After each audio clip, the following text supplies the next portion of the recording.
Welcome to Golden Truth Tarot, my golden friends. Before I start today's video, I want to remind you that on my website, you can find jewelry made with the highest quality crystals and gemstones that I sourced personally from the prestigious Tucson Gem Show that was held in Arizona this past January.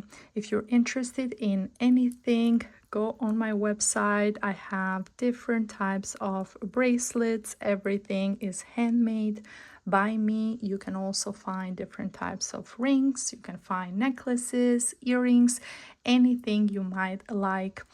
Also, if you want to book a private reading with me, you can book through my website. The link is below this video on www.goldentruthtarot.com. And some of the jewelry, you can find them on my Etsy store as well. Just type Golden Truth Tarot. Thank you so much for staying with me through this message. And now let's move on to the video. Hi, Aries. Welcome to your June reading. Let's get started with the first week of June. During this first week, I see you turning your back to someone, turning your back to a particular situation in your life that is not working for you anymore, that is not beneficial for you anymore. And you have tried time and time again to make it work, but the other person is not appreciating you, it's not respecting you, it's not valuing you enough. So now you feel that, okay, I have to realize that this person is just not giving me what I require, and it's not giving me what I truly deserve. So now I have to let it go and take your pride and your focus on yourself and just move on to something else. The 8 is showing me that this is karmic. It's a karmic relationship, and it can be a different situation for different Aries. For some of you, this is a love relationship. For others, this can be a situation where you worked with someone, and in this collaboration you have given time and time again, you've given more, you've invested more, and it's just not beneficial for you. You're feeling like you're wasting your time and you're not getting the same value back. For others, this can be a friendship where the other person is constantly just taking and taking from you. Regardless, the 8 is showing me that in this particular week, you would just want to leave everything behind and move forward with your life. That's what's important for you, to feel happy, to feel respected and loved, and have your cup full, your emotional cup full.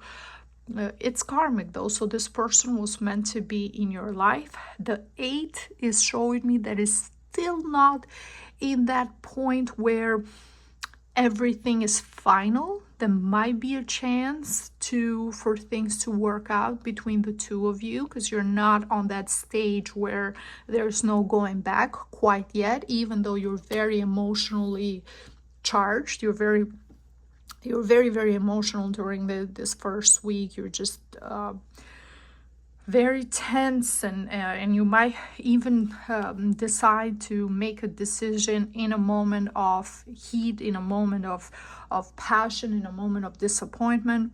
The second week is showing me that you're very set in your ways, Aries. You're very stubborn. You're thinking about the structure that you have built for yourself and how you want things to be. And for some of you guys, I see that the problem here is that this person might be asking you to change in some way, and you just don't want to change. You have a specific routine, you have your own rules, you have your own way you do things, you manage your life, and you don't want anyone from the outside to disrupt that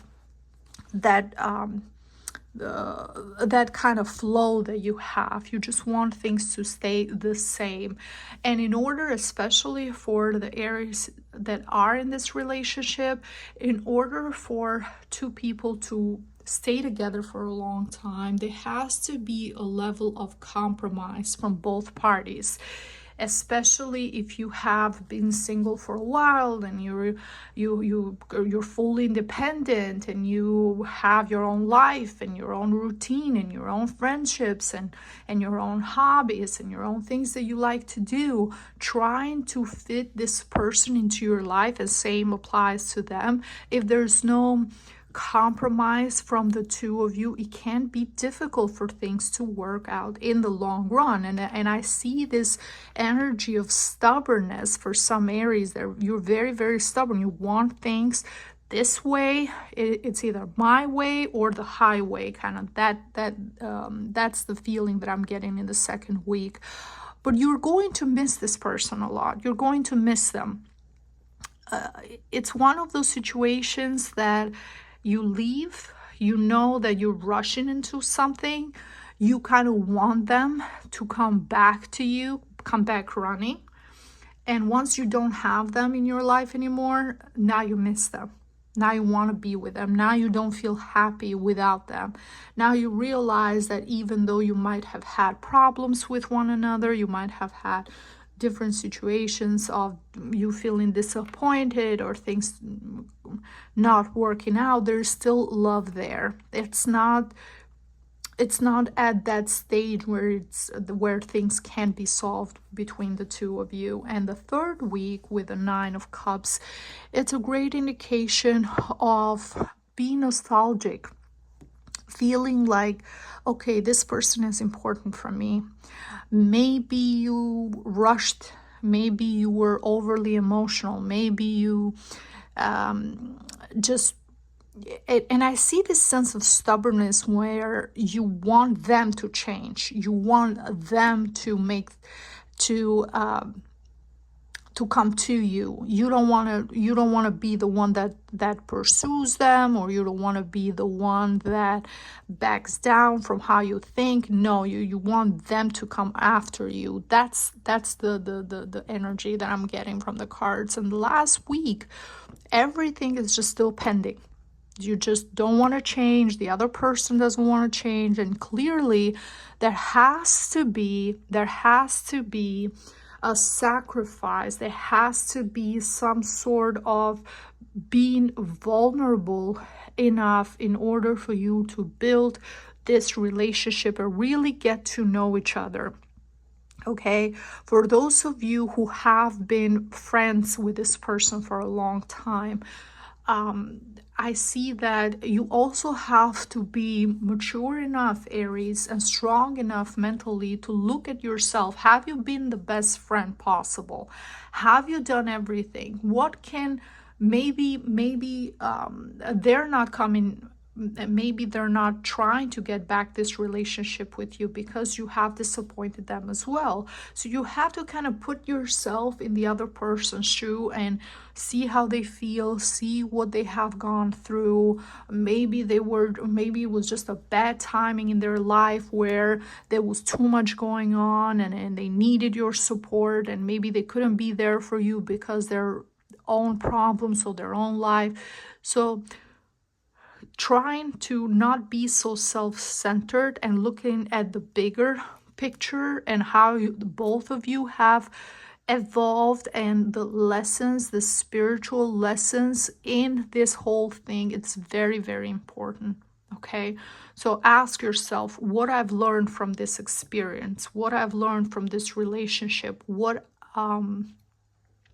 do I still want this person back into my life, and how am I going to change in order for this problem or disagreement or whatever happened between the two of you to stop happening, so you can be happy and you can be in each other's life with love, with empathy, with compassion, with support. And at times the answer is to talk to one another and have an open-hearted conversation when you're truly letting them know how you feel. If you have been playing games, especially for you Aries, that you've been in this relationship and you're trying to follow some sort of rules that you might be listening to. Oh, this is what a woman is supposed to do, this is what a man is supposed to do, and you haven't been fully yourself, and you have been protecting yourself and your heart. You haven't been involved emotionally completely. This is a time for you to open your heart, open yourself, and to allow this person to get to know the real you. From the Oracle of Love, the message is getting to know each other. As you reveal your innermost selves to each other, your bond deepens. If you have been feeling scared, if you have been feeling like, no, it's going to take time, I don't want to let this person know that I love them, I don't want to let them know that I'm truly into them, they have to prove themselves to me first. If you're playing that kind of game and the other person's is playing the same game, you might be missing out on a beautiful bond, because the two of you are stubborn enough to not tell each other truly what you feel. So it's important to get to know each other, and you can get to know each other only by revealing your true self, without playing games, without playing this persona or playing this role, just by genuinely, truly being yourself, who you are, being open to love, being open to an honest friendship. And the other person, one thing about being completely honest is that most of the communication is not verbal. Okay, it's non-verbal, what we pick up. Someone can tell you the most beautiful things, but if they're not genuine, you can feel it, you can sense it. You can sense it in your gut. You can just the whole energy of the person doesn't feel quite right. But if someone opens their heart to you and is true to what they're saying, then you can feel that as well. You can feel that. It can be one sentence, it can be very short, and you just know, you feel it, you know they're honest, and just that can be more valuable and can build a relationship and a friendship stronger than many times of you talking and nobody's truly honest and everybody's playing some sort of a role, or they're saying what the other person might want them to say. Just one moment of true, genuine communication can be worth many times of something ungenuine. So think about that in terms of this relationship, in terms of this person. I see that by the end of June, you're still not going to take that chance. You're going to miss this person. You're going to want to see them. You're going to want to spend time with them. But you're going to wait for them to make that first step with you. You're not going to change, at least June. In June, you're going to be too stubborn to even take the chance and call them or reach out to them in any way. Yeah, so something to think about, Aries. Thank you guys for watching. This is everything that I see for you for the month of June. If you enjoyed this video, please share it with other family members and friends. Follow, subscribe. It helps me a lot to continue making these videos for you guys. And I see you next time. All the best. Bye-bye.